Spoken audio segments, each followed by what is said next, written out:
Welcome to APCUG's Wednesday workshop, where we get together to learn more about technology. Want to welcome you to the beginning of 2025. We have an excellent presentation coming. In fact, as a bonus to start 2025, it's really a two-part presentation. Our guest today, as he has been many times and many times in the future, we're always glad to have John Krout here. He's the other John K. John's been writing about creative uses of personal computers since the early 1980s. Now he also writes about smartphones, tablets, and digital cameras. He retired in 2020 after working as a federal contractor software engineer for over 30 some years and lives in Arlington, Virginia with his son, many computers, digital cameras, and too many cats. Today he's going to be sharing with us two different topics. We're going to be talking about smart plugs, and then he's going to tell us how to extend our battery life, as we need so much battery life with our devices. So John, I'll turn things over to you.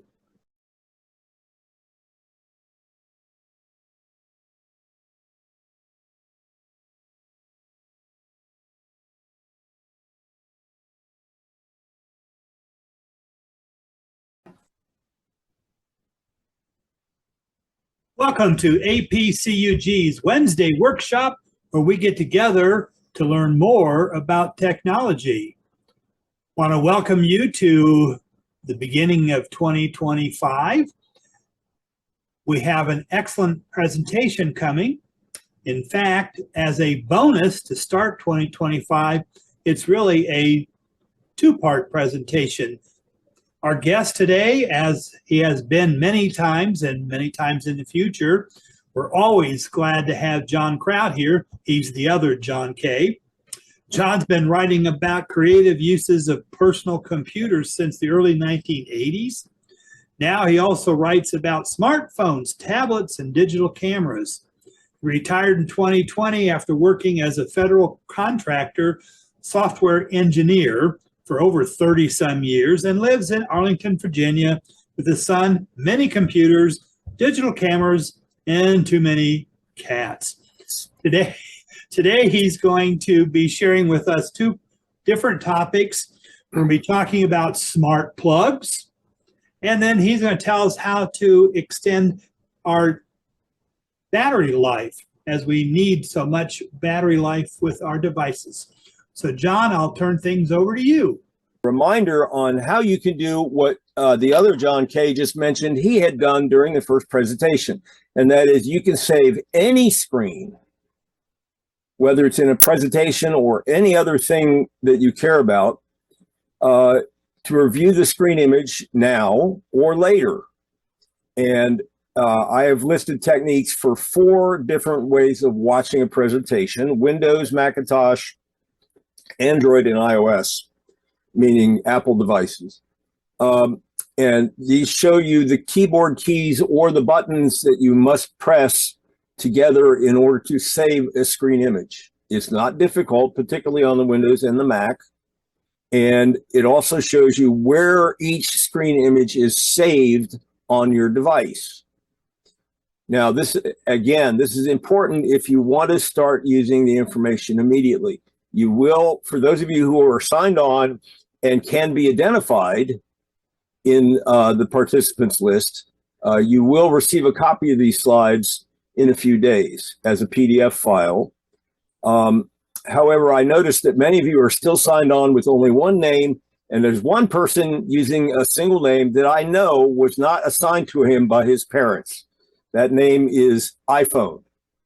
So probably a good idea to make sure your first and last name are visible in the participants list so you can receive these slides. And as you know, I like to teach you how to do things. So today we're going to look at how to extend your lithium-ion battery life, and in 2 parts. First, we're going to talk about what smart plugs are and what they can do for you in general. And in the second part today, we will also look at how we can use smart plugs to do smart charging of your lithium-ion battery in your laptop, your smartwatch, or even your EV or PHEV vehicle. So for part one, we're going to look at what is a smart plug. It's been around for a long time, almost 40 years now. Why smart plugs are useful to you. You're going to see several examples, and talk about the smart plugs that became available in the early 1980s. Some zero-cost apps for portables, such as your phones or your tablets, to control smart plugs. When you can and cannot mix brands of smart plugs. It turns out some of them are incompatible, but then there's some that are compatible with each other. And there's other forms of smart devices, a great number of them, as it turns out. Now even LED light strips that are used for indoor decorations. And finally, we'll look at, in this part one, how you can use smart plugs while you are out of the house. You can control them in the house, or you could take smart plugs with you when you travel. Now let's get right to it. What is a smart plug? You're looking at the front and back of a Kasa model EP10 smart plug. This happens to be the one that is the most popular selling smart plug on Amazon. Smart plugs, well, this is what they look like. It's actually only a couple of inches wide, and this one is small enough in terms of its height that if you plug it into two if you have put two of them into a receptacle that has two AC sockets on it, they will fit comfortably with each other. So smart plugs have certain features in common. First of all, you saw an AC plug for connecting to an AC outlet, an AC socket on the front, and that allows you to connect any AC powered device, a lamp, a TV, or even several devices if you have a power strip, to the smart plug. Now, there's usually, well, I've yet to see one that doesn't have an LED light indicating on-off status. I've circled it here in the illustration. And that LED light in the EP10 also doubles as a power switch. So you can literally, if you're standing there and you want to turn it off manually or turn it on, you can use the switch. And finally, some sort of communication scheme, usually Wi-Fi, through your router for remotely turning on and off a smart plug using a smartphone, tablet, or possibly even a personal computer. Most smart plugs can turn on and off a 15 amps power draw, which is the typical power draw possible through a normal AC receptacle in a home. The picture you're looking at now is a smart plug that was sold in the 1980s by a company called Birmingham Sound Reproducers. They made stereo equipment, but they found through an alliance with another company in Britain, a company called APCUG, they could sell these modules called smart plugs. And they cost about $20 each at the time and provided a two-prong AC socket on the bottom. And as it turns out, BSR eventually spun off the X10 as a separate company, and it still exists. Today, the smart plugs that, such as the EP10, cost roughly $5 each in a 2-pack, and even slightly less in a 4-pack. And they do provide 3-prong AC sockets for added safety. Low-cost integrated circuits and competition have radically reduced the consumer pricing since the 1980s. Oddly enough, X10 on their website is still advertising $20 or $25 smart plugs. They don't look like this anymore, but I'm trying to show you the history. Now, there are many brands available currently, and these include brands such as GE Sync, Westinghouse, Energizer, Leviton, Roku. That one surprised me. TP-Link Kasa, which is the source of the Kasa EP10 that I showed you, Tuya, and many others. Some of the earlier smart plugs that came along before Wi-Fi was widely available in American homes, such as X10, Zigbee, and Z-Wave, use a central hub instead of Wi-Fi to communicate between the various smart plugs. And your phone would have to communicate with that central hub instead of your router, or in addition to your router, in order to manage remote on and off and dimming and so forth with those smart plugs. Now, here's my take. As I said, the hubs were adopted back when these folks introduced their smart plugs because Wi-Fi was not yet widely available. The hub, however, isn't an extra expense in itself. The few I've looked at cost in the neighborhood of $100, and they also represent, like a router, a possible expensive replacement if it fails. And of course, if it fails, it's a central point of failure, and that disables access to all your smart devices tied to the hub. So because of that, I recommend avoiding any brand requiring purchase of a hub. However, when I first presented this in December for my local user group, the Potomac Area Technology and Computer Society, one of our members made an interesting point about why he obtained Z-Wave and its hub. That was Gabe Goldberg. He is not only a member of our club, but also an APCUG regional rep. And he chose it to avoid overcrowding his router's Wi-Fi capability. And so from that, I take it that it is a good idea, if you expect to add a large number of smart plugs and related smart devices to your home, you should check your router for its limit of Wi-Fi connections, the ceiling that it cannot go above. Now, I use a Linksys Model 8300 router in my home, and I found by researching its online documentation that it will support as much as 50 concurrent Wi-Fi connections. Right now, this morning, we had 27 active. So I'm nowhere near that limit, and my smart plugs do connect to that, but right now I think I have 9 or 10 connected. I was a little surprised that it was as high as 27, but sometimes things fluctuate. Now, here's an example of what some of you may find a very useful application of a smart plug. Set up your coffee at night for to be brewed in the morning. Between the AC socket and the coffee maker, insert a smart plug. Usually you're going to plug that right into the AC socket and then plug the cord from Mr. Coffee or whatever brand you use into the smart plug.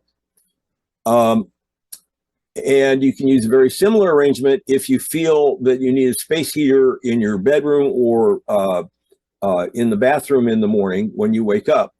You can not only trigger this immediately from your smartphone when you wake up, you can even set it on a timer or a trigger time to turn it on, a schedule system. And all of those, both the timer and the schedule system, are built into the free app that the manufacturers provide for their smart plugs. The blue arrows here show the AC power connections, just as I've described. Now here's another one, and I designed this for a different reason. I live in a house where I have large, expensive groups of electronics on 3 different floors, and we have storms come through occasionally in the summertime. About 42 years ago, when I first moved in, we had a transformer on a utility pole outside of our house literally explode in the summertime. And that shut down our power and burned out all 9 of the incandescent bulbs that we had turned on in our house at the time. Nowadays, we have systems that can block those surges, and often they're built into a combination of a UPS, an uninterruptible power supply, which I've depicted on the right, and surge protections often built into that as well.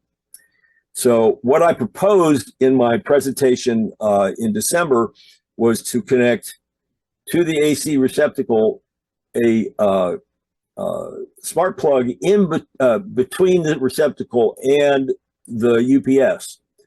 Why do that? Because that allows me to shut down everything on my computer desk in the basement by remotely controlling that switch when a thunderstorm is coming along. I don't have to, if I'm on the main floor, I don't have to run down to the basement and turn off 10 or 15 different devices. I can just turn the group off using the smart plug and do it from wherever I am, even if I'm in my car. Now, there's Gabe Goldberg pointed out something else during the December presentation. There's no real claim by the smart plug makers that their smart plugs act as surge protectors. So the chances are pretty good that your smart plug would be destroyed by a power surge. And so here's another Gabe Goldberg variation. There may be, because there's no surge protection built into a smart plug, and the smart plug makers don't even claim any surge protection feature in those smart plugs. It's really not practical to plug a smart plug into every AC socket on a UPS, however. Gabe suggested doing so, but I want to show you what I came up with instead. First of all, this is my UPS, and it has 12 sockets on it. Because of those large-sized power bricks that are plugged into sockets, some of the sockets are blocked.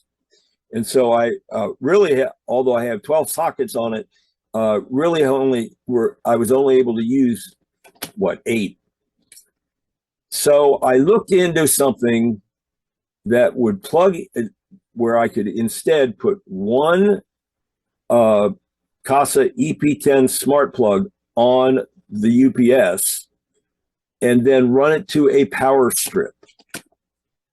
In this case, the group of plugs on the left are surge protection only, and the group of plugs on the right also have UPS for battery backup in case AC fails. And because of the size and shape of the smart plugs, I could not even plug in 8 of them into the UPS surface.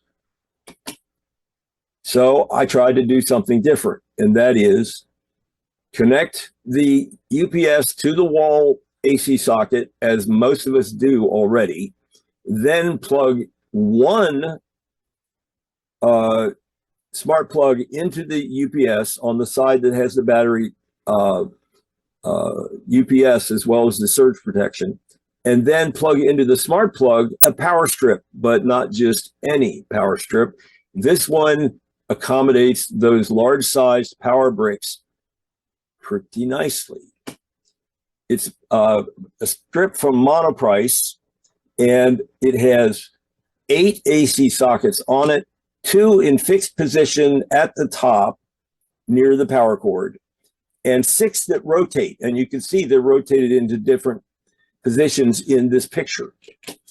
That rotation allows you to put big power bricks on either side of it, and they won't interfere with each other.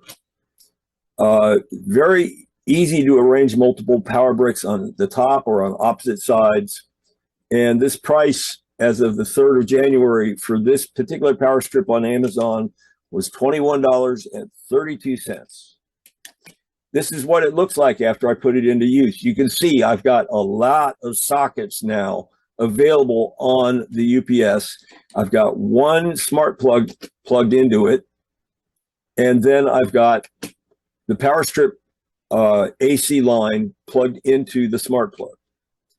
Over on the power strip, I now have 1, 2, 3, 4, 5, 6 sockets in use, and the brick in the center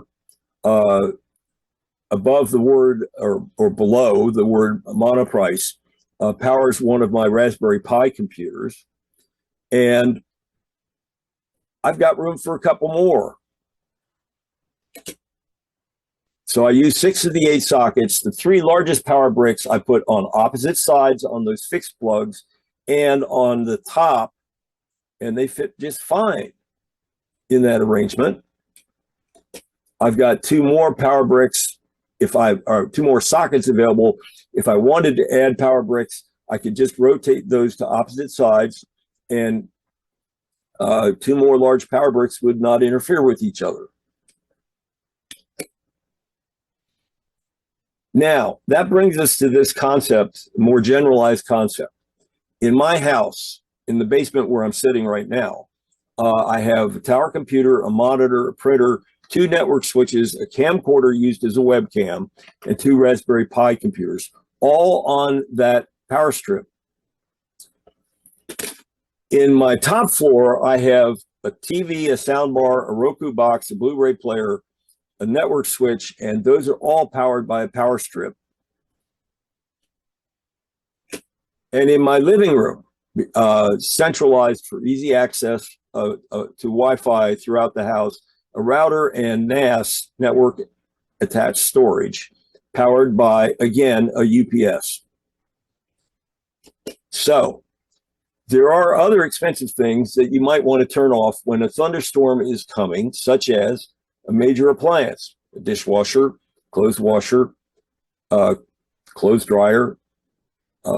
So those are all opportunities to add a smart plug that you can turn off remotely when a storm is coming in that might damage your gear with a power surge.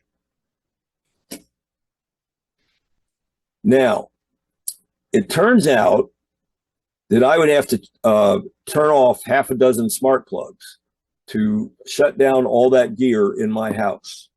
But you can use the app on your smartphone or tablet to define a group of smart plugs to be controlled in unison. That does not eliminate the switches, the remote controls for the individual smart plugs, but it gives you the option of turning them all on or turning them all off using a group switch that you define. And you can define it to include whatever smart plugs you feel you must shut down when a storm is coming. And when you define that group of smart plugs, the app automatically provides a group switch that you can turn on or off to control the entire group in unison. And that makes it a whole lot easier instead of running up and down the house to shut things down. All I have to do is tap a single button on my phone. Now, here's some other thoughts. I did this once with the BSR X10 back in the early 1980s when I was using an 8-bit computer. I set up the computer to control my smart plugs around the house to simulate occupancy, meaning turning lights on and off at certain times of day to make it appear that I was at home. And I could even do that with a TV. Now I have to go switch off the floating media controls. There we go. Now, there's another type of a related type of smart plug, a little bit more expensive than an EP10, that doesn't just allow you to turn things on and off, but can also monitor the amount of power use. And I found that very useful for my clothes dryer and my clothes washer because I can see the amount of power use in a graph on my phone screen. And when that graph hits 0, the work is done, and if I'm in a hurry, I can go down there and move the laundry through to the next stage. And that's very valuable. Holiday lights. There's such a thing as an outdoor smart plug that tolerates weather, and you can set up a schedule, as I did this year, to turn my house, my exterior house lights on and off on that schedule. Many apps also even provide a sunset and sunrise schedule option.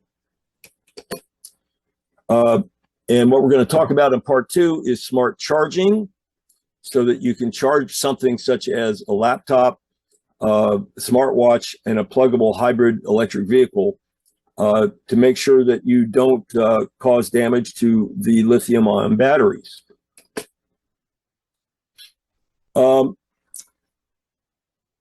Many, but perhaps not all brands of smart plugs, I mentioned the ones that don't, use Wi-Fi to communicate, and they provide an app on your phone. You can also use it on a tablet to control those smart plugs. Most brands of smart plugs using Wi-Fi also develop their own communications protocol. Now, what that means is the protocol for brand A will not allow you to work with brand B. So you have to have a separate app for each brand that you buy. In almost all cases, they make those apps available for Android and Apple portable devices. As I just said, it's very difficult to mix brands because normally they use incompatible communications protocols. There is an exception to that, and that is there are several brands, and I think it probably now ends up being more than 40, that have licensed use of the TUIA protocol.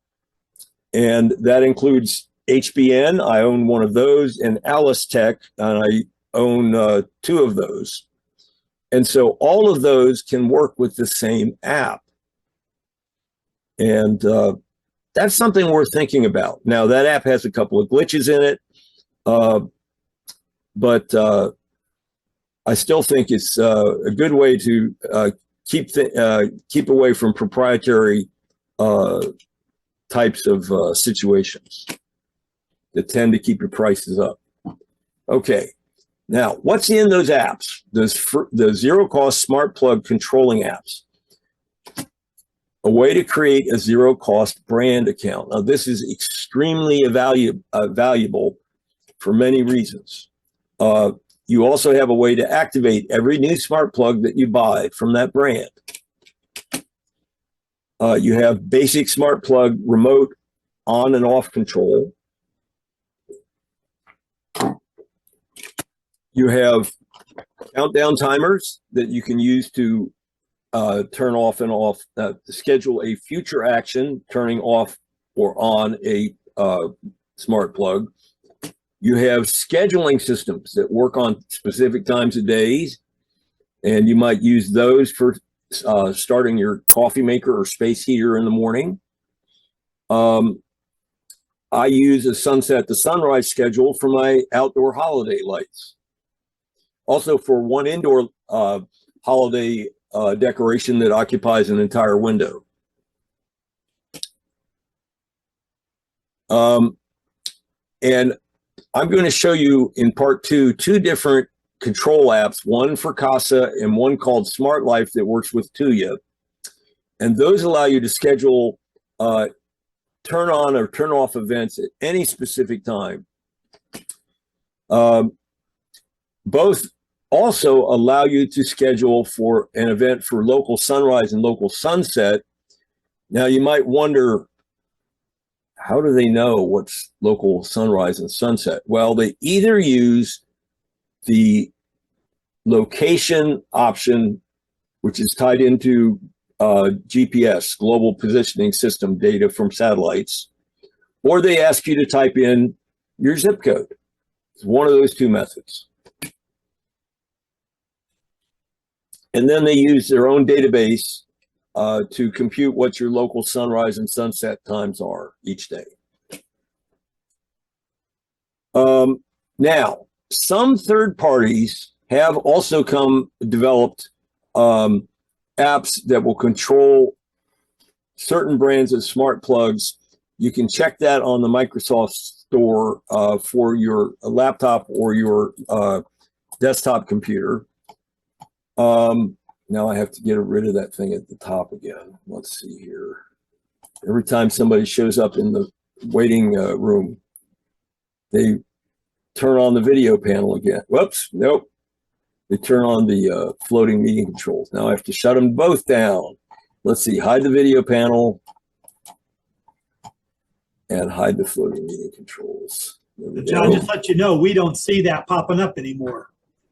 Oh, okay. Well, it must have been an earlier version of Zoom where when those things popped up on my screen, it created a black box on the audience views of my slide presentation. But thank you for clarifying that.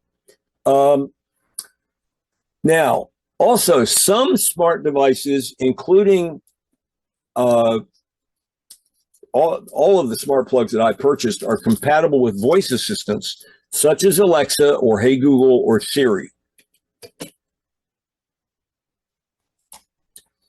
Also, there are third-party apps that have been developed to put on your smartphone or tablet that will unite incompatible brands of smart plugs.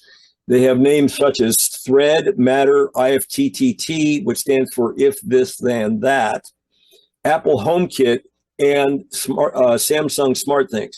It turned out, because I use a Samsung phone, SmartThings was installed as one of the Samsung apps on the phone when I bought it, and it will control a lot of Bluetooth as well devices, as well as my Kasa devices. So I was intrigued by that. I really haven't found a use for it though yet. Now, if you're interested in using any of those options, look for compatibility logos on the smart plug box. They will often also be featured in the Amazon page for the product. This picture I shot from one of the boxes that I bought of a couple of smart plugs that I gave away as Christmas gifts. And the smart plugs I bought worked with Apple Home, Alexa, and Google Home.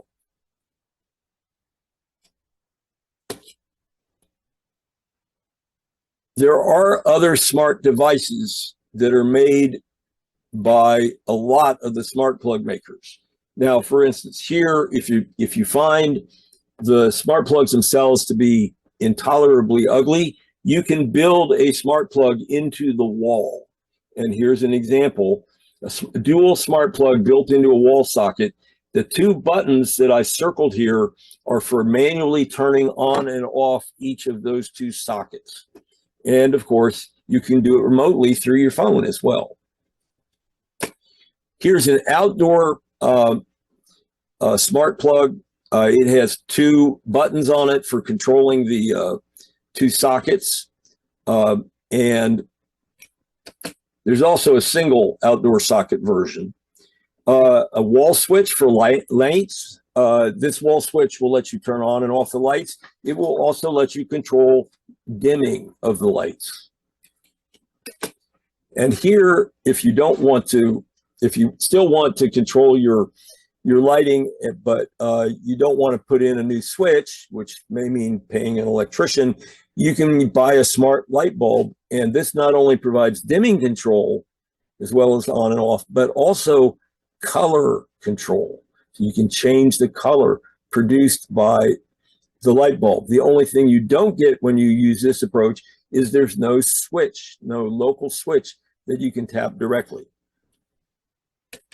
Here's some more. Vine makes a compatible thermostat.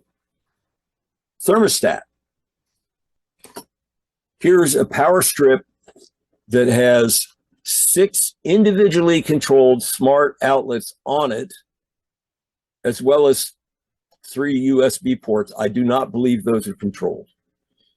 As you can guess, this costs a lot more than a normal power strip. And there are the indoor multicolored LED light strip products that you can buy, that you can also control with your phone's smart plug controlling app. Now, some of you might be thinking, you know, I have a really old phone. Is any of this going to work? And the answer is, I've tested it on all of these phones, all the way back to Android 6, all the way back to iOS 10.3, and they all load the app and they work just fine. In fact, when I set a timer or schedule using one of my devices, that schedule or timer shows up, and as well as the status of all the other smart plugs in the app on every one of the other devices. So yeah, if you have a really old phone, you can still make this magic happen for you. I put the reminder at the bottom of the screen on how to save this, because I think for some of you, this may be very valuable information. So I've shown you the keystrokes, and I've shown you where the image files are stored when you use the keystrokes.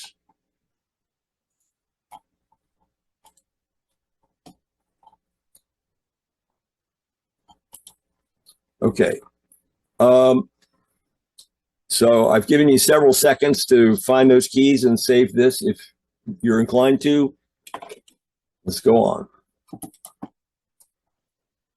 on.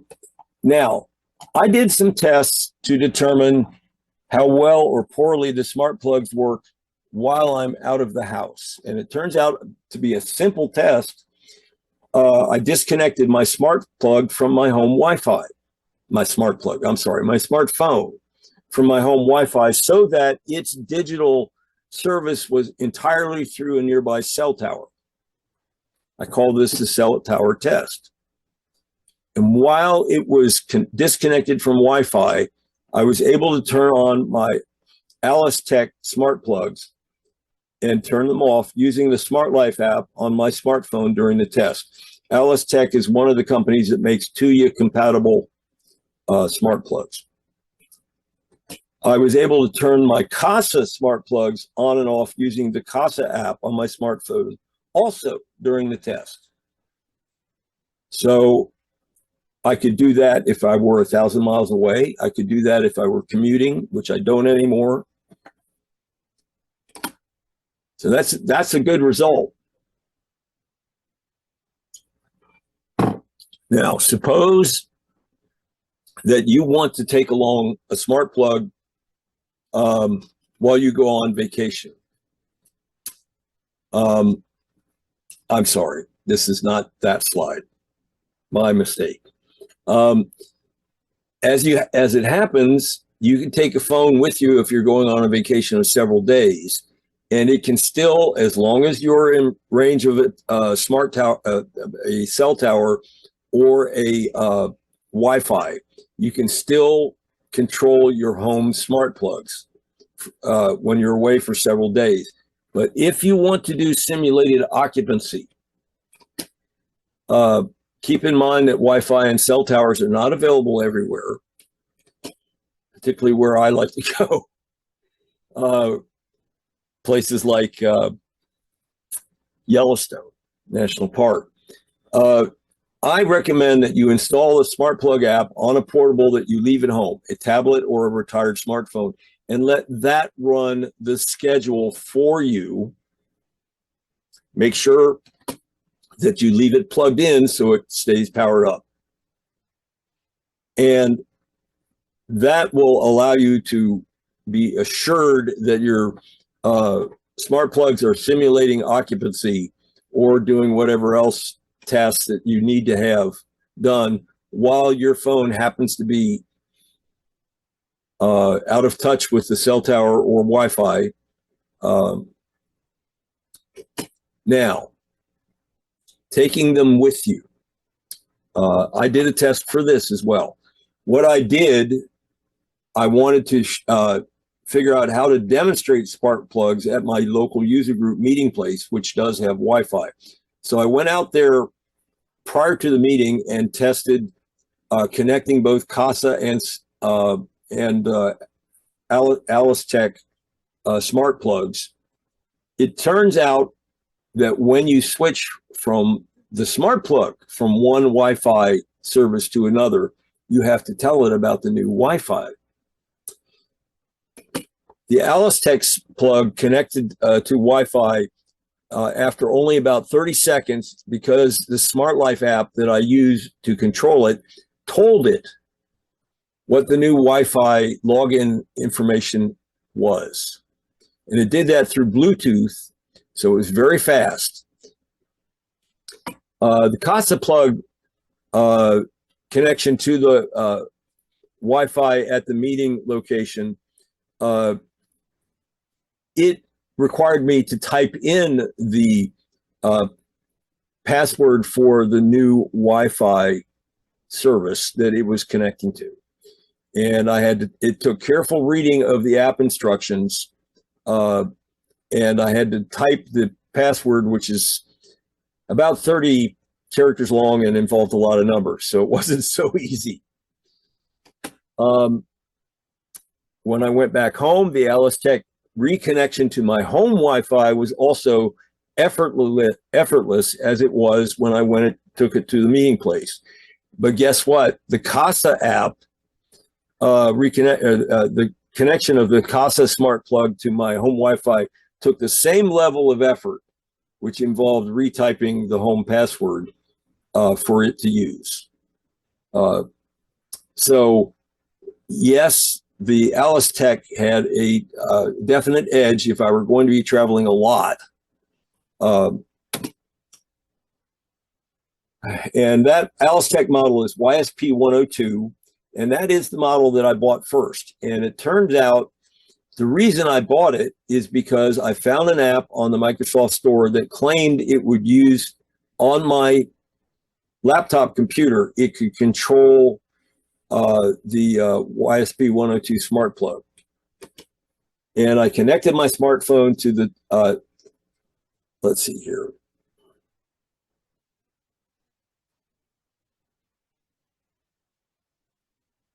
Yeah, okay. That's that is very true. That's really just slightly more detail about the experience I had at my my user group meeting site. Now,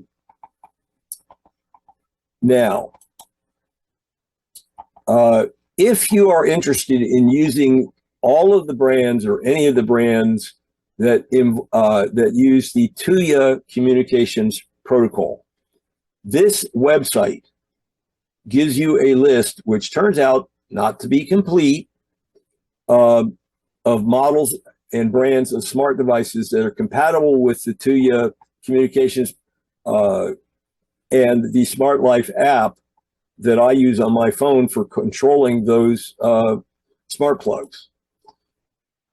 And I emphasize that you have to find out specifically before you spend your money that the communications protocol is being used by the smart plug you want to buy. The list on the Smart Life app site is not complete. I don't know. I have a suspicion why it is not complete. I believe that the site requires each participating company to pay it some money for listing its products on the site. Alice Tech is not included on that site. Because the TUIA protocol is used by many brands, there is some price competition for similar models of smart devices. Some brands and models might not include that Bluetooth, however, for configuring the smart plug. Now, if you're going to choose a smart plug for your home use, I recommend first, before you decide to spend your money, decide what you want to do with them. That might involve multiple uses. I happen to use, the first reason I bought mine were for controlling charging of my laptop.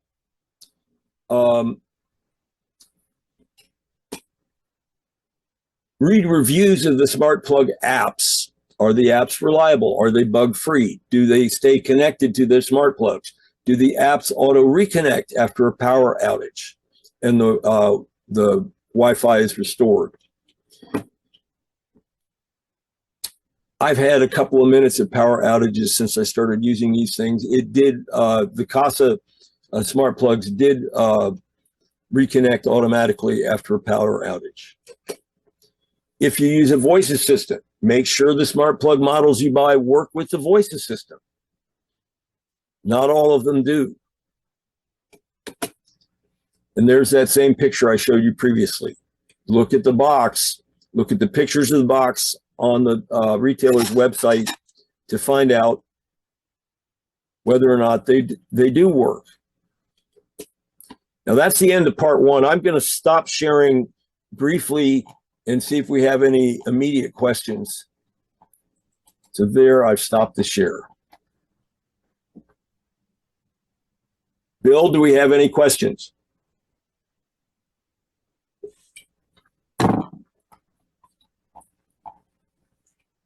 I think we do. Hold on a second.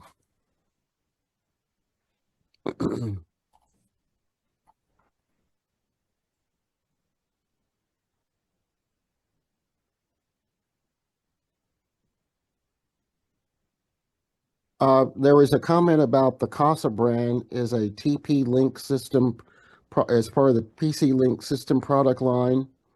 The U.S. government might ban TP-Link routers this year as TP-Link company is under investigation for ties to Chinese cyber attacks, as was initially suggested by Microsoft in October of 2024.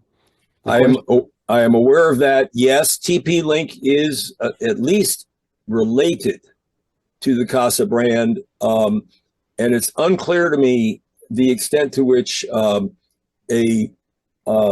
smart plug could incorporate anything. How do I put it? Nefarious.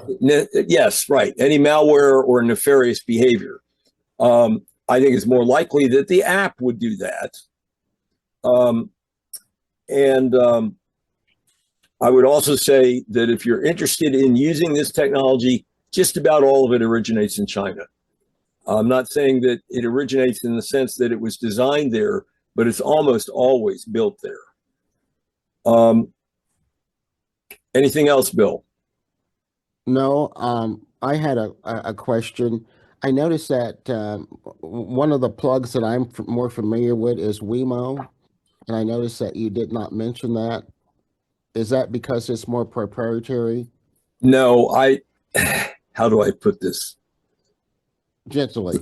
The ones I'm going to tell you about, and I've already told you about and will tell you about, are things that in detail are things that I have used. I see.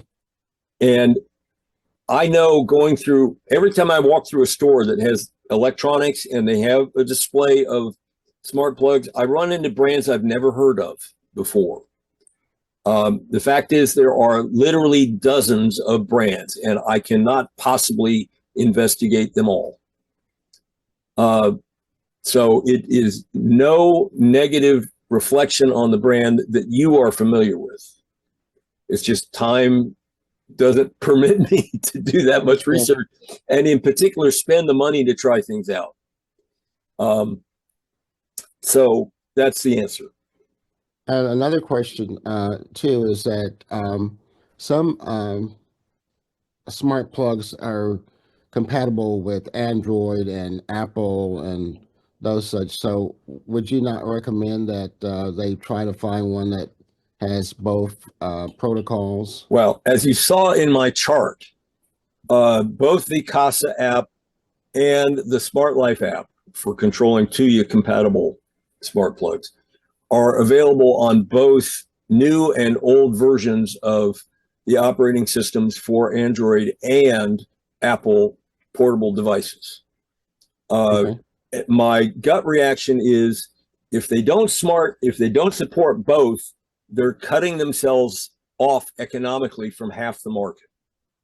So I would expect all of them all of the brands to make those free apps available both in the Android Play Store and the Apple App Store.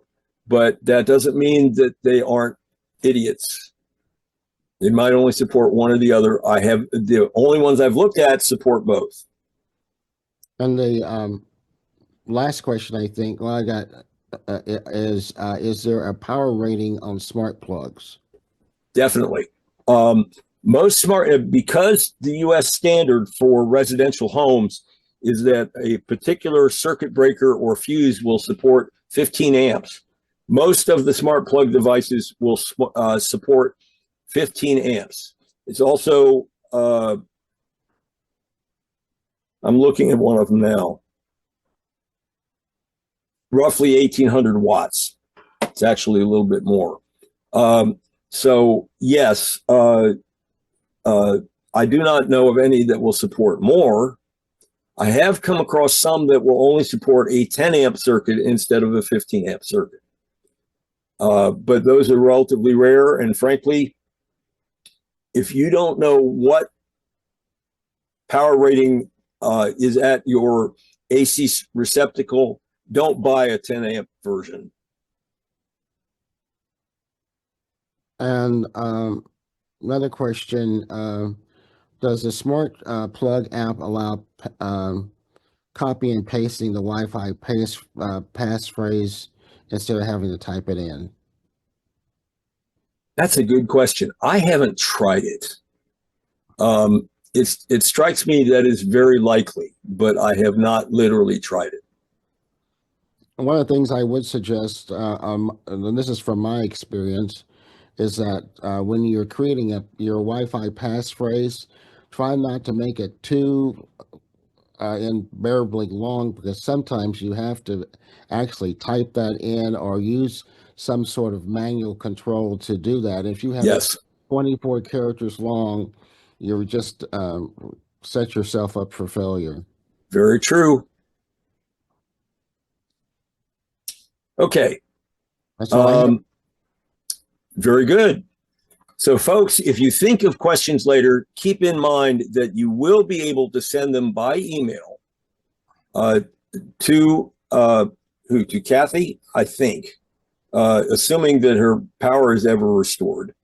And then they will be forwarded to me, and I'll be happy to answer them. Bill, could you take one more look at chat, see if there's anything else? Will do. Yes, there's one more message. Well, I can probably look at, what does UPS stand for? Yeah. Uninterruptible power supply. So those large black objects that you saw in my slides, including the one I photographed here on my desk, all have a gigantic battery that supplies AC power when your AC service fails. Doesn't supply it for very long, might supply it for 10 minutes, might supply it for an hour. Depending on how much money you spend, you get a bigger battery or a smaller battery. But that's what UPS is. And they've been around for many, many decades. All right. Always glad to clarify those acronyms. I know that we love to act like experts because we understand all the acronyms, but I feel it's our moral responsibility to teach people what the acronyms stand for. So you too can sound like experts. Yeah, there's one more question, but I don't think I understand it completely. What was the name of the website you quoted that had smart something? Okay, smart-life-app.com. And that will be in the slides when I send that to APCUG to send to you attendees. And in that slide, that's PDF of the slide deck, that link will be live. You can click on it and go right to that website immediately. Okay. I think that's it. All right. We'll go on to part 2 then.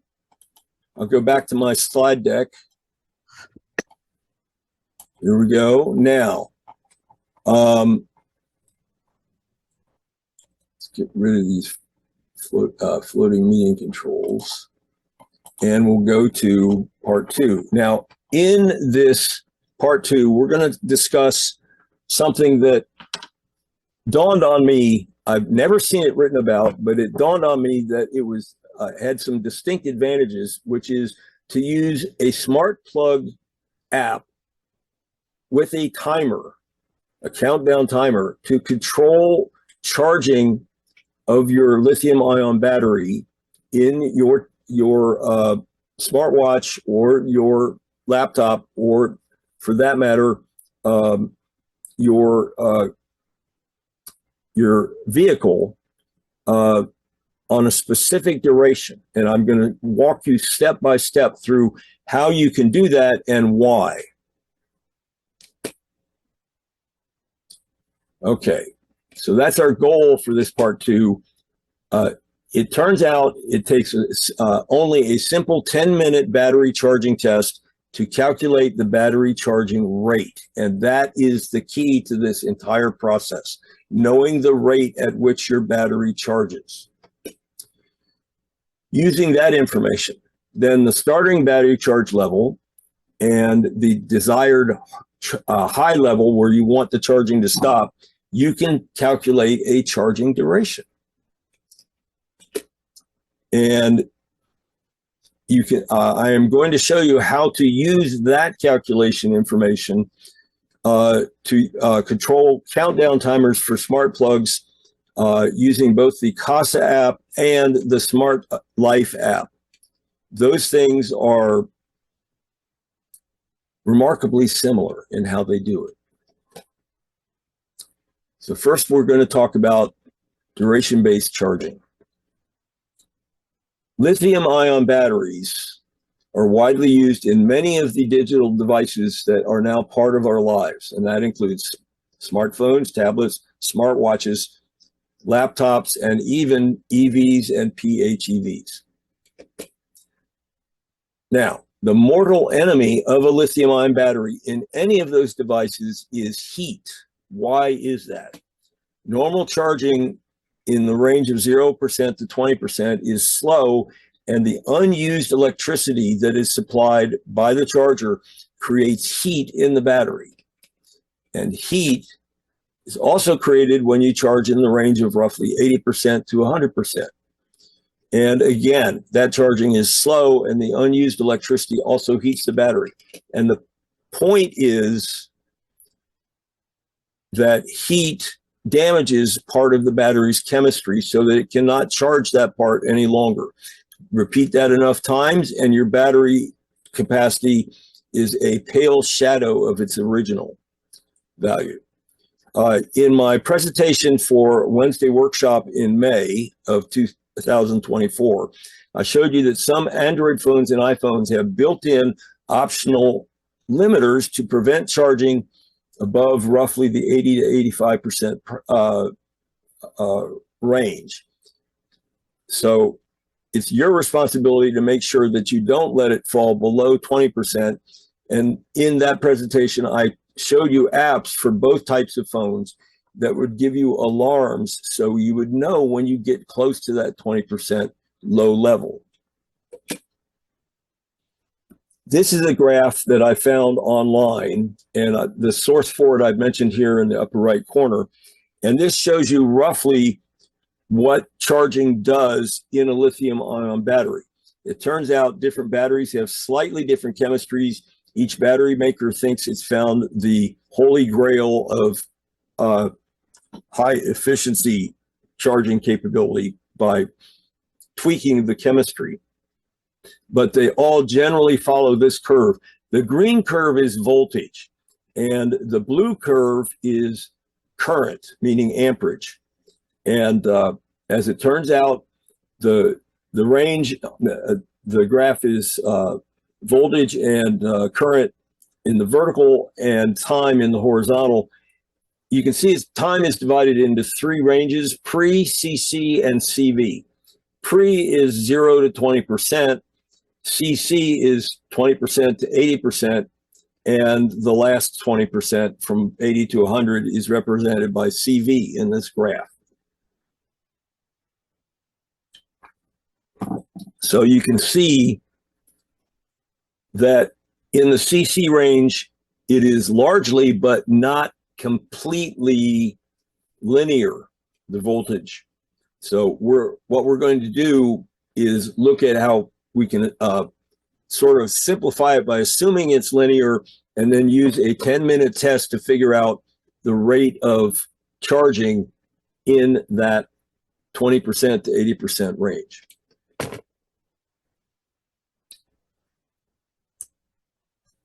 After I started looking into this, I realized there were some advantages.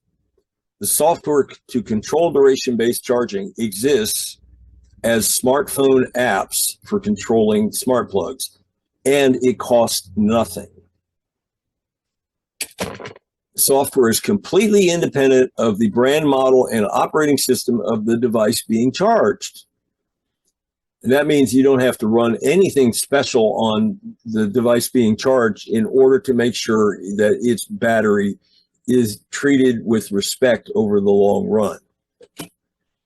Anything that can be charged and then reports its charge level can be charged to a desired high charge limit, such as 80% of its capacity. You can carry around the smartphone or tablet running the software so you can see when the charging countdown finishes, as shown by the app controlling the smart plug. I want to mention a couple of other things. The apps that I recommended back in that May 2024 Wednesday workshop inform you when your device battery charges to a high level or discharges to a configurable low level. Those are known as battery alarm apps. They sound an alarm to get your attention, but they don't actually control the charging in the phone. A battery management app would monitor the charge level inside the phone or the laptop or the tablet or the PHEV or the EV and inform you, but also stops battery charging at the high level and starts charging at a configurable low level. Both types of apps try to minimize their own impact on the device being charged by sleeping for several minutes between checks on the battery status. They do that to minimize their impact on the battery. They wake up and perform the battery status check, usually in less than a second.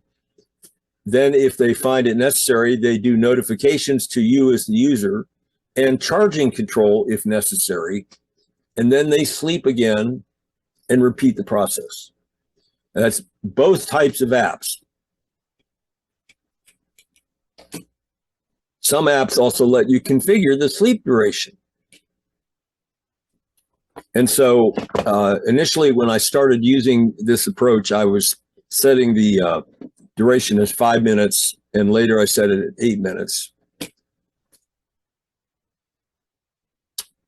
Now on my Samsung Galaxy Watch 4, there's no built-in option to stop smartwatch charging at the high end. There is a configurable alarm app. It's actually a pair of apps, one that runs on the watch and a tightly coupled one that runs on my smartphone. And unfortunately for my smartphone, there is no active battery management app that would stop charging automatically when that battery charges to a high level. And that's what actually inspired me to look into duration-based charging. Active battery management apps may become available in the long run. Alarm apps that exist now are very similar to active battery management apps.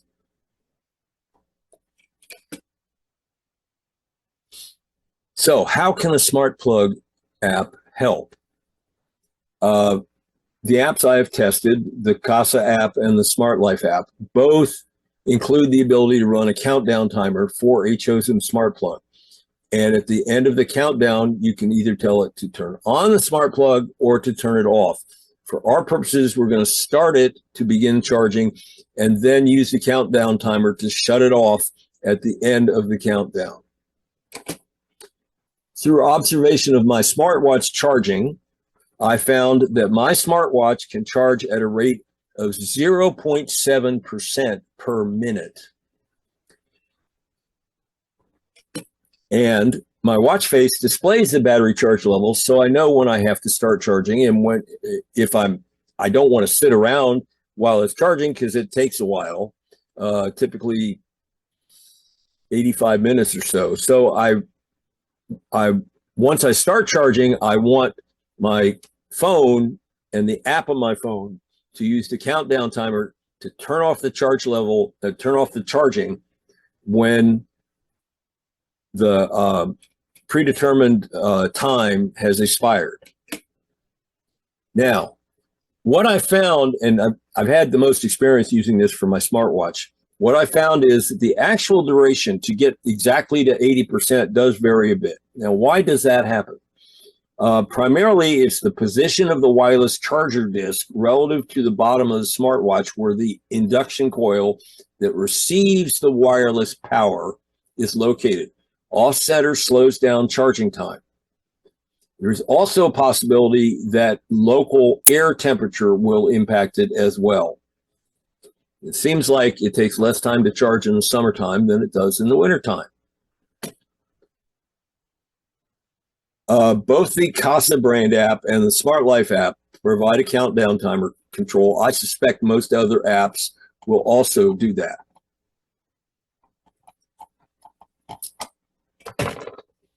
You can start a countdown timer for one smart plug and then select a separate smart plug controlled by the same app and start a second countdown timer for that. So you can charge several different things using different smart plugs at the same time. The apps also provide configurable time of day events to turn on and off smart plugs automatically. Talked about that in part one, and the sunset and sunrise events as well. So now the trick is to find your charging rate for whatever device that you want to charge carefully and extend its battery life. Charging rate is measured in units of battery charge level percentage per minute. And most devices will display the current charge level. We know that from experience on our phones. Smartwatch does the same thing. It's a little bit harder to pull that off in a PHEV, and I am working on a presentation on how I found a way to do that. But I recommend you start with a 10-minute test when your battery on your device, whether it's a smartwatch, laptop, or a PHEV, is at about the level of 45 to 55%. Make sure you make note of the starting charge level. Then you can connect the charger to a smart plug and use the smart plug controlling app to charge for 10 minutes using a countdown timer, and then check the ending charge level percentage. Write that down too. And your charging rate then is calculated this way. It's the difference between the high charge level at the end of 10 minutes, less the start level that you started at the beginning of the 10 minutes, and then divide that by 10. And that tells you your rate per minute. The actual charging behavior in the 20% to 80% range is not a straight line, but it's close enough to a straight line that the 10-minute test provides a very useful estimate of the charging rate.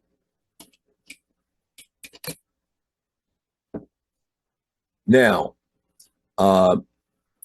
here's how I figured out the charging rate for my smartwatch. It never occurred to me at the time to use a 10-minute test. So I actually started it at 20%, sat by it, and watched it till it got to 80%. And it was about 85 minutes. So the difference between 80% and 20% is 60%. Divide 60% by 85 and you get 0.7% per minute. That's my charging rate on my smartwatch. I will make this note. It's very important. This can depend on what charging mechanism you use.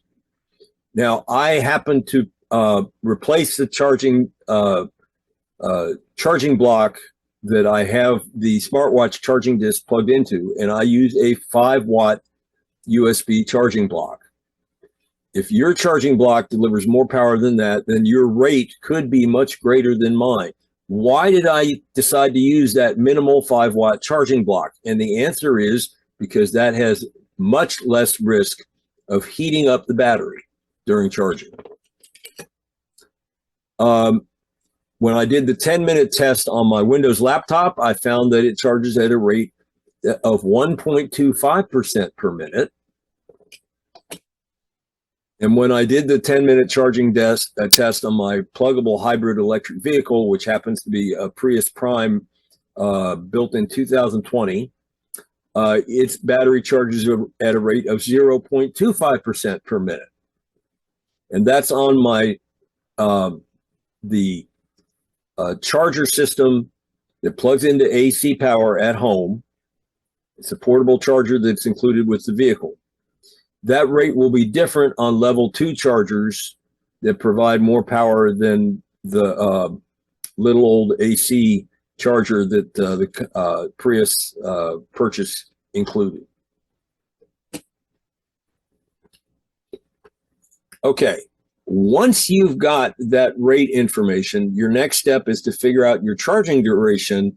And this is important. You need to know what your current charge level is on your device when you begin charging. And here's how you calculate the charging duration. You take the end charge level that you want to achieve and subtract the start level that you are starting at, and then divide it by the rate. And that'll tell you the number of minutes. So I'm going to show you some examples. Here's an example for my smartwatch. My rate is 0.70. So if I want to start charging at 50% and get it to 80%, then I do a subtraction, 80 minus 50, and that's 30, and divide 30 divided by 0.70, and that gives me 42 minutes duration. Here's another example for my Windows 10 laptop. The rate there is 1.25. If it's at 35% and I wanted to get it to 75%, I would subtract 75 minus 35, and that's 40, and then divide 40 by 1.25, and that's 32 minutes. Well, sometimes it's not an even number of minutes. Sometimes it's a minute and a fraction. No big deal. The timers in the apps only work in hours and minutes. They do not let you select a fraction of a minute. So that's why you should round up or down. Now, in my PHEV, my Prius Prime, my rate is 0.25 using my home charger. And so if I want to charge it from 30% to 80%, that means that I divide 50 divided by 0.25, and I would have to charge for 200 minutes, which is 3 hours and 20 minutes. So that's some examples of how to calculate the charging duration using the charging rate, the point at the charging level at which you start charging, and the charging level at which you wish to stop. And that gives you a calculation of minutes. Okay, now, using a smart plug to do this, I'm going to show you how I wire up things to charge my smartwatch. First of all, I plug in a smart plug. Well, I leave it plugged into an AC socket. Then I add my USB 5-watt charging block, plug that into the smart plug. And finally, in the USB socket of the charging block, I plug in my watch charger disc. That charger disc is very small. It's a wireless charger, but it ends up being roughly the size of my smartwatch, which is only about 45 millimeters. Here's how I do it. That pointer that you see labeled charger disc, I don't know why on the slide it points to the charger disc, which is underneath the watch, but right now it's pointing to the watch. And I've never figured out why the slide deck system made that mistake. I have added an electric watch band on my watch, and I put that around an empty pill bottle so that it holds the charger disc in place under the watch itself. And then I show also the USB cable is running back to the charger block. It's a nice, simple system. It didn't cost me anything, except I did replace the plastic band that came with the watch with an elastic band. That cost me a little bit. All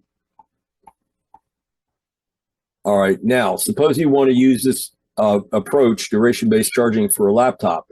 Again, you connect the smart plug to an AC socket, and then connect the AC line of your power block for your laptop to that smart plug.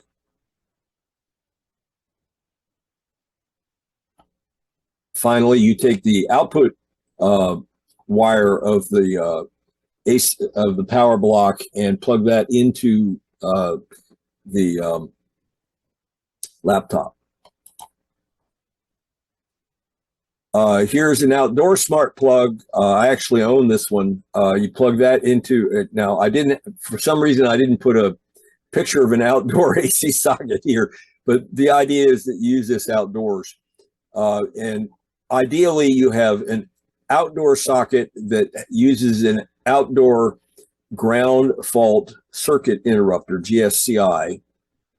Plug in the outdoor smart plug. Now, because that GFCI is on an outdoor wall, you should be able to pick up Wi-Fi there. And that's true in my house, that although I have cinder block and brick between the router and my smart plug, the smart plug is able to communicate over Wi-Fi while it's outdoors. What I don't do is run an extension cord down to my car and then put the outdoor smart plug there, because Wi-Fi, although it is useful where my car is located, it's a lot weaker. So that's why I think keeping the outdoor smart plug close to the residence is likely the best approach. Now we're going to look at the two apps and learn how to use a countdown timer to control charging duration. This is the icon for the Smart Life app that is used for Tuya compatible smart plug control. There's also an app called Tuya, and I downloaded that app, and it is a carbon copy of the Smart Life app. You can use either one, but you don't need them both. All right, here's the main screen of the Smart Life app, and what it does is list all of the smart plugs that you have activated using the app and that are currently plugged into AC. It will not be able to contact the smart plug if it is not plugged into AC. It will be able to communicate it with the smart plug if it is plugged in, even if it is turned off. So here's one I've got for my watch charger, and I circled it. It's got a fairly complicated name, SL for Smart Life, and the model number and sequence number. But then I put the name watch charger on it, which I think is probably the useful part of the name. Each device has a user-defined name. Each device can be associated with a locale in your home, such as a living room, a master bedroom, and so forth. And you can even add other locales. Like I added rec room in the basement because they didn't have that in their list, but it was easy enough to add one. Tap the smart plug used for charging your device, such as the one I've circled here for the watch charger. Now, when you do that, it opens a smart plug screen like this, and it'll show you the current status of the smart plug. In this case, it shows power on. This screen enables you to turn on and off the smart plug remotely by tapping the big power button in the middle, but also the main screen allows you to do that by tapping the circle to the right. In fact, let's go back to that. The circle to the right of the smart plug name is an on-off switch, so you can control it remotely, and that's on the main screen of the app. But here it is also on the screen for the smart plug, but the value of this one is to turn on the smart plug and then set the timer. And the timer is down at the bottom. I've just circled it here. Tap that and it'll take you to another screen that gives you automation controls for the plug and not just the countdown timer. Here it is. You can, and I've magnified the part of the screen that you will see next here so you can see it allows you to set a countdown. It allows you to set either an on-off or a schedule to turn it on and a schedule to turn it off. It also allows you to operate it randomly, which I haven't thought of a good use for that yet. And I'm not sure what circulate and inching means. Where you find that button for countdown timer, it's on the left. I've circled it here for you. And where you find this green bar is at the top of the screen. When you tap the countdown button, an hour dial and a minute dial appear on the main part of the screen, and you just drag them up and down to set the countdown duration. And once you set that countdown duration, you tap the start button at the bottom. If you fail to do that, it won't start counting down. Now, once you do start the countdown timer, a countdown clock replaces the dials. Here's an example. And the screen has options to reset the countdown, which appears as the word reset immediately below the clock, and to stop the countdown, which is the red trash can icon at the bottom of the screen. Because you turned on the smart plug first, the app will automatically turn off the smart plug at the end of the countdown. If you wish, once you started this countdown, you can tap the left arrow at the top left of the screen, which I circled, to go back to the main screen and work with a different smart plug to set up a different countdown.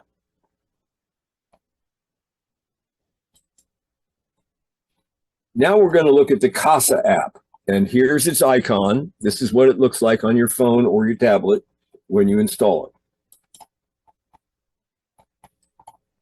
The main screen of the Kasa app looks like this. It is very similar to the screen you saw earlier for the Smart Life app. It lists every smart plug that you have activated using the app.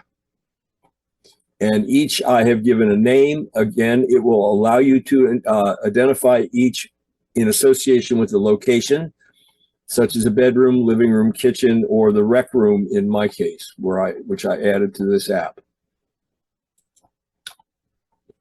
Each device has a user-defined name. You can see names here: laptop, media center, computers, clothes washer, clothes dryer, dishwasher. The green circle to the right indicates that the smart plug is currently on. I generally do not turn off the clothes washer or dryer or the dishwasher unless a storm is coming. Otherwise, I'm using those EP25 smart plugs connected to them in order to determine when they finish their work by watching their power draw. When their power draw drops to 0, then I know they're done. So tap the smart plug you use for charging your device. The big button in the center on this smart plug specific screen shows you the on-off status. The big green circle says this is on. The timer button at the bottom, which I've circled, is what allows you to set a countdown timer, but you can initially turn that smart plug off or on in this screen, as well as in the main screen.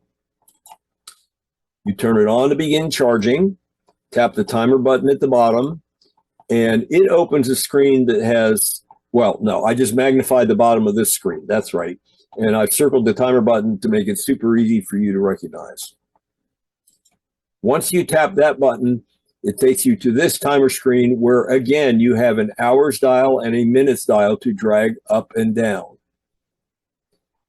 In addition, you have a button here, Turn My Smart Plug is the label, and it defaults to off when the smart plug is on. You can change it if you want just by tapping it. It'll either be off or on. There's that button, and at the very bottom, a green button that says Start. As depicted here, the smart plug will be turned off at the end of the duration set in the two dials. So you tap the Start button at the bottom of the screen. And when you do that, like the other app, it starts a countdown timer. It tells you what it will do when that countdown finishes. And as depicted, the action is to turn the smart plug off, which is exactly what we want when we're charging something using that smart plug. If you want to stop the charger early, you tap the Stop button. And I find this a little disconcerting that that Stop button at the bottom of the screen is green instead of red. Oh well. Tap the back arrow at the top to select another smart plug and set its timer if you want to.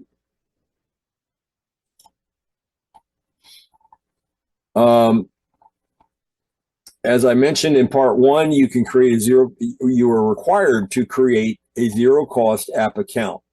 That account gives you the opportunity to prevent people who break into your Wi-Fi from detecting or controlling the smart plugs.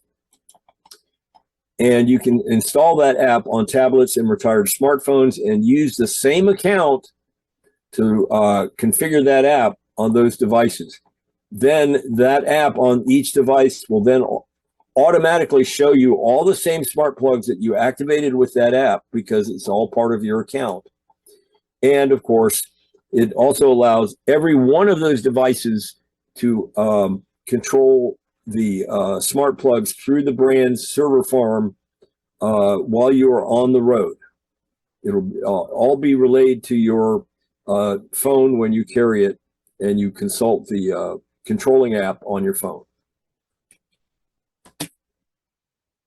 Now, how do you get the apps? Well, both of the app names are pretty simple, but I provided, if you want to get them right now, you can scan the appropriate QR code for your device.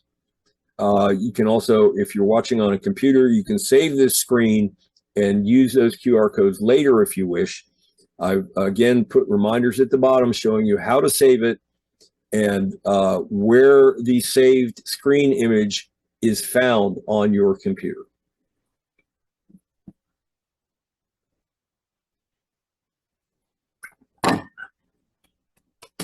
Now, for the Kasa, for the Smart Life app, here's the same information.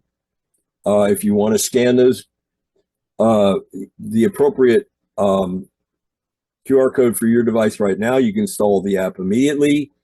Or if you're watching on a computer, you can save this screen and scan them later if you wish. But each of these, because the name is short, are easily found using the normal search capability in the Google Play Store or the Apple App Store.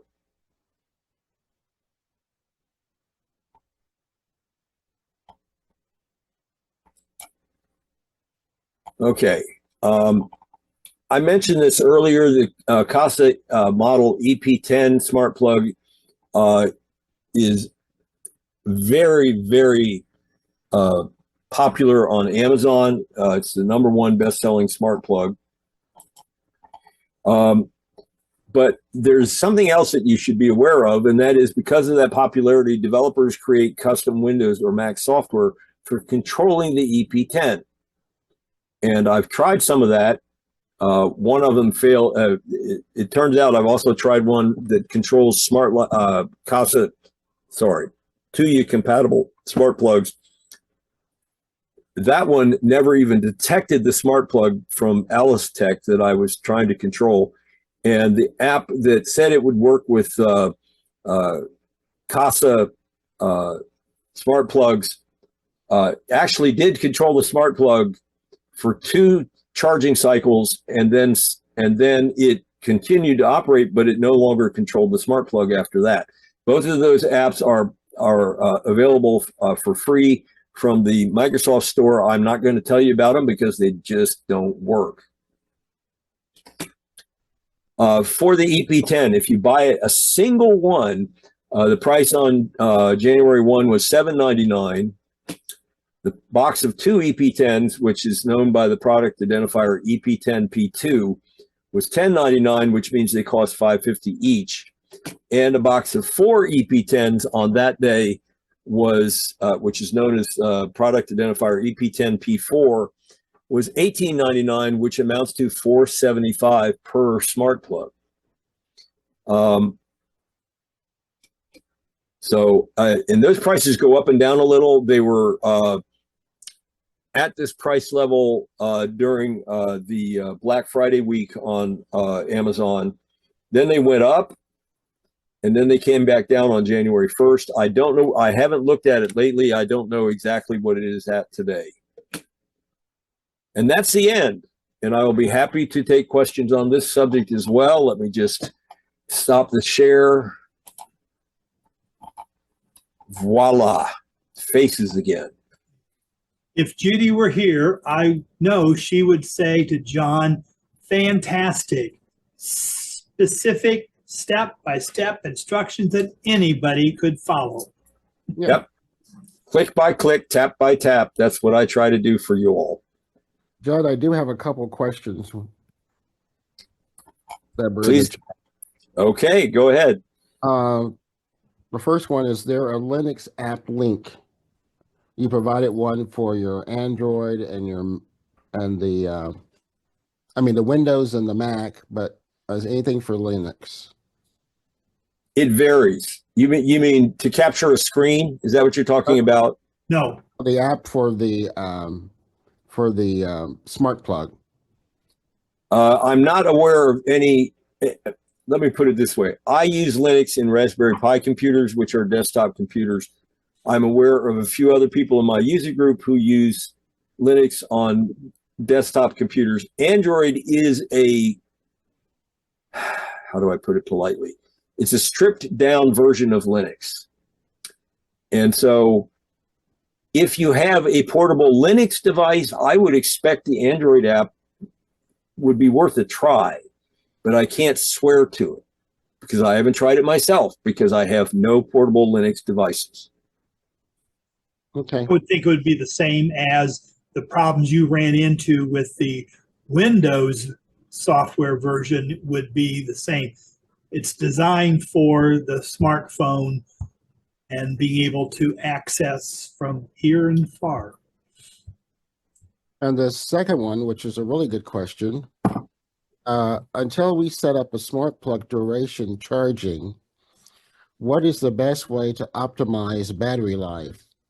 1, keep laptops plugged in all the time.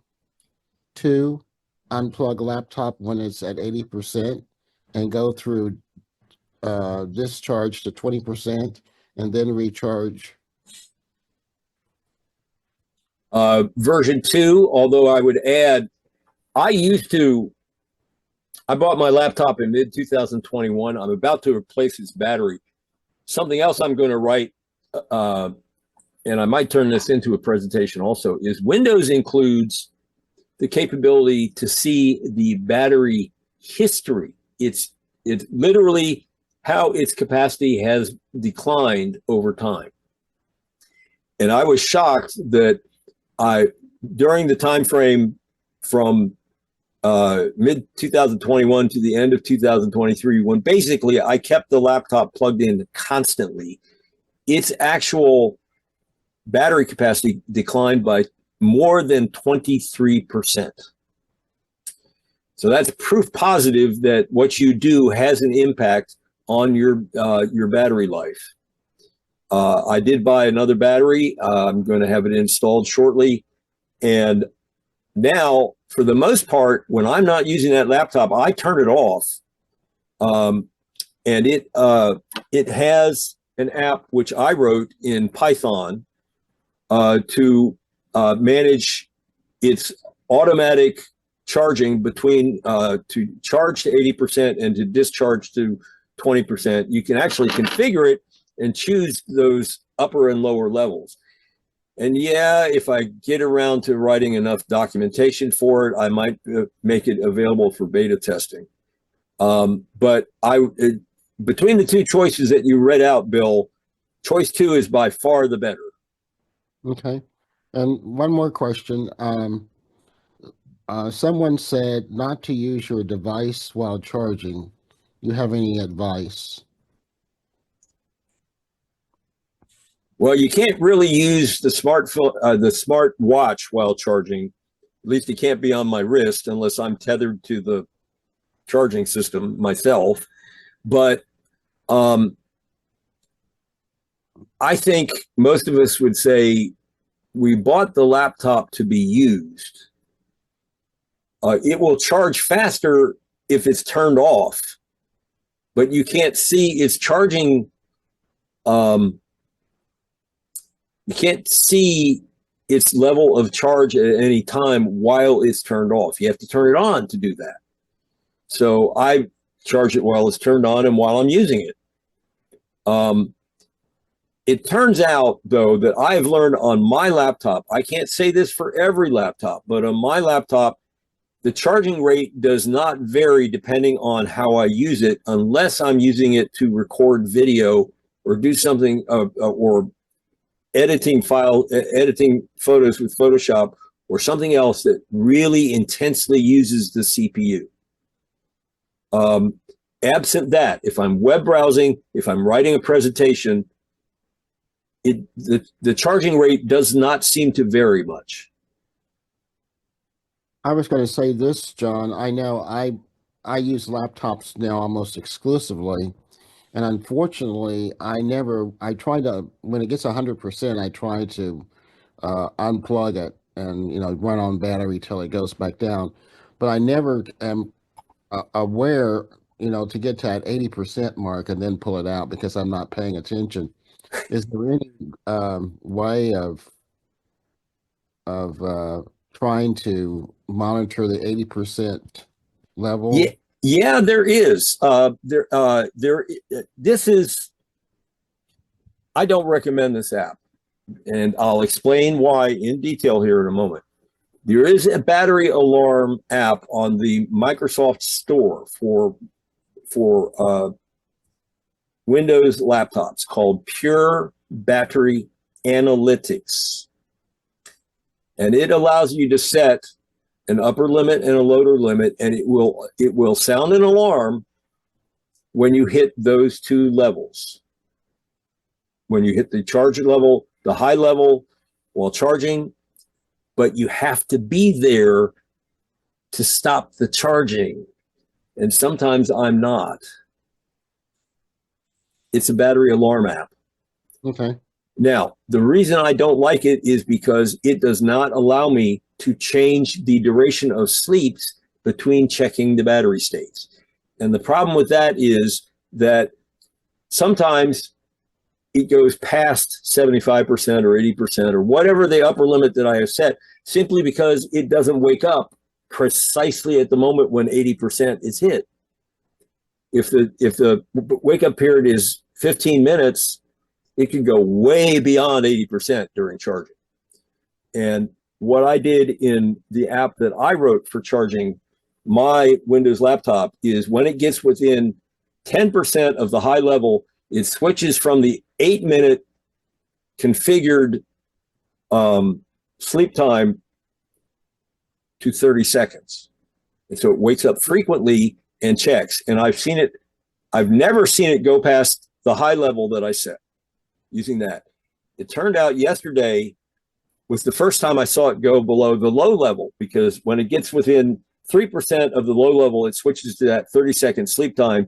And yesterday, it missed it by 1%. It went, instead of hitting it on the nose at 25, it hit it at 24%. To me, that's no big deal. But I am surprised that other writers of such apps have not used this variable sleep time technique so that they can hit the high level and the low level on the nose. Now, the other thing is, I have found apps for portables that let you set multiple alarms. And I have to admit, if the low level alarm goes off in my phone when I'm out on a geocaching hike or something, I need to have a battery with me to recharge it. Fortunately, I carry that with me. But there's other inconveniences, which is why I think battery alarm apps are limited in their utility. And really what you need is a battery management app that will really control when the thing starts charging and when it stops charging. The duration-based charging is the closest thing we've got to that for now.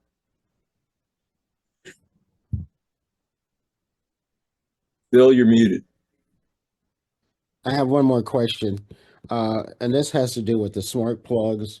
And the question is, does a smart plug continue to pull household pointed vampire power when the device is not in use? Good question. The answer appears to be yes, but in the power graph, when the thing is not turned off, when it's turned on, when my clothes washer or clothes dryer stops operation, it lists the power draw as less than 1 watt. And that's when it's turned on. When it's turned off, it has to draw a little bit so that it can stay in touch with the Wi-Fi and can be turned on remotely. And I suspect that's also less than 1 watt. But now, is there a way to test that? There sure is. You take an EP10.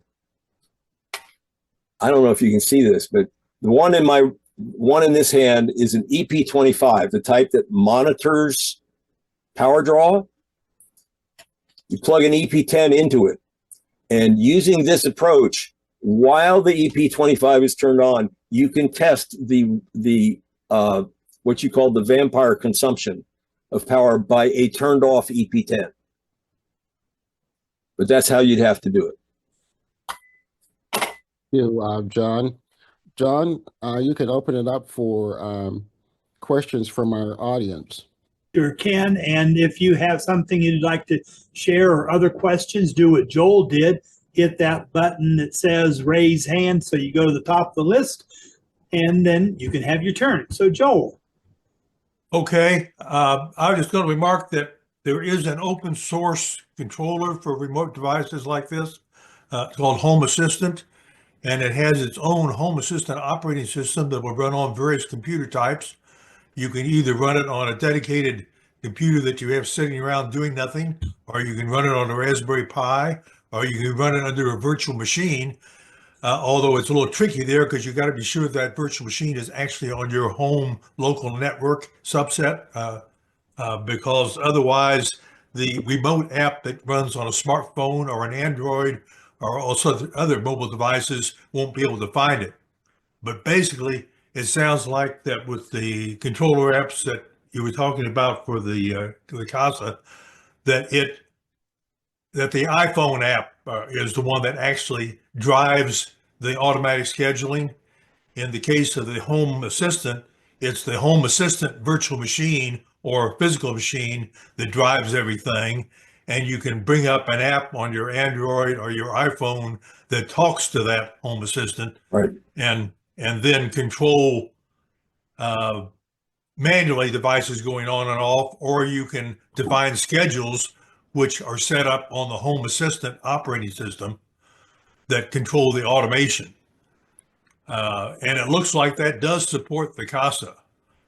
One of the things I'd be amazed if it didn't. In fact, my research showed that home automation did support Kasa. Yes. Yeah, so I may try that out to see how it works. I'm using it right now to control a Insteon hub, so that I can basically control Insteon devices without having to have an Insteon account, because that account disappeared when they went belly up bankrupt a couple of years back, and Yeah. and now basically it's all controlled from the home assistant tool that I have. Yeah. You raise an interesting point. It is possible that some of these companies do evaporate, as you say. It went belly up. The group of companies that includes TP-Link does appear to be fairly well funded, although the economy in China is not in the shape that it was 20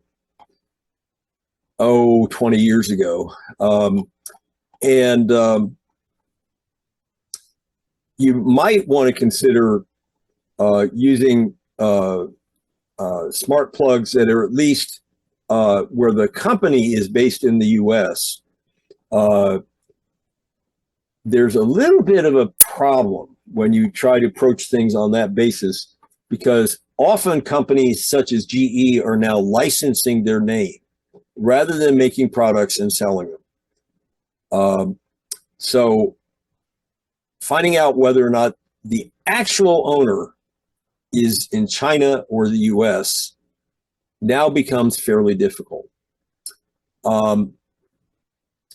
I'm sorry, I feel like sometimes I have to deliver bad news along with good. I find these smart plugs and their many uses to be enchanting, but that doesn't mean that there aren't security issues. I think if the business with that communications app from China, now I've forgotten the name, but they've already passed a federal statute that requires them either to divest or to remove themselves from the U.S. market. Huawei.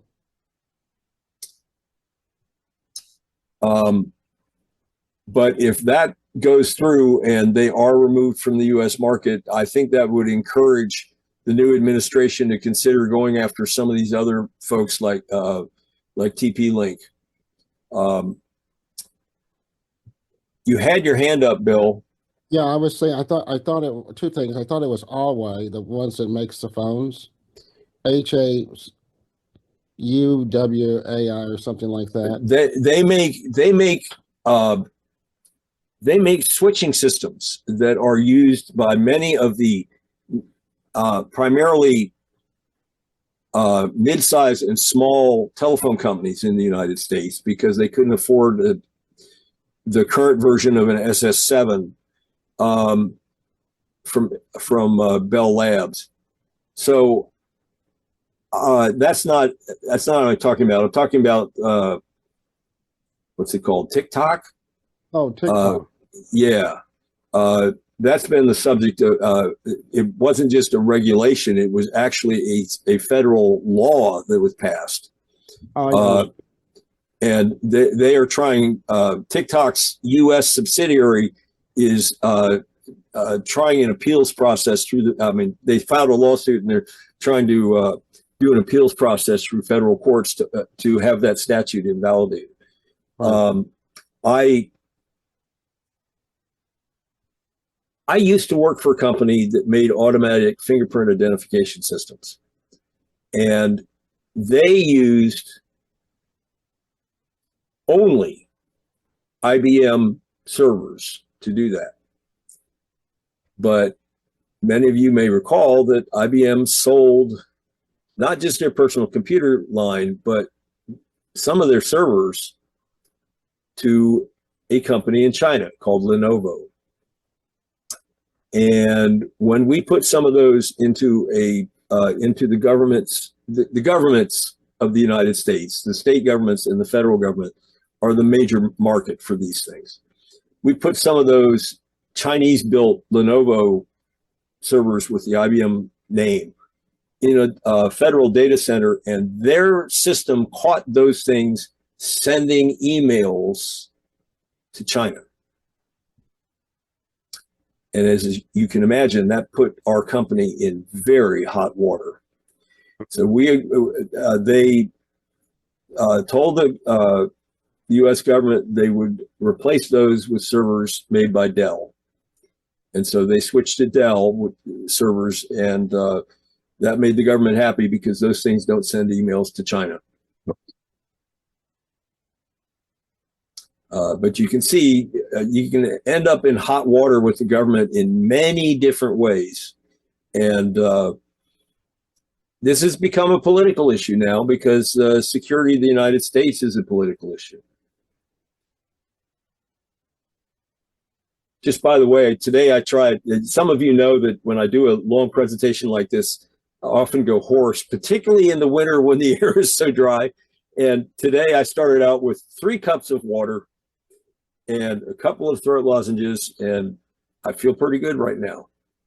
Good. Much to my amazement, I might add, since it's been so dry lately. Any other questions we have for the other John? It's been a great session. I learned a lot about smart plugs and about the neatness about setting it up so you have your own special timer to charge it and stop charging. Yes. Also, if you're interested, take a look on YouTube for the APCUG presentation in May on charging your smartphone, because that gave you a little more information on why you should use the 20% to 80% range for avoiding heat buildup on your phones. Now, when I taught this presentation in December, one of the, for my local user group, one of the attendees said, I put my iPhone on a vent clip, the kind of thing that holds your phone in your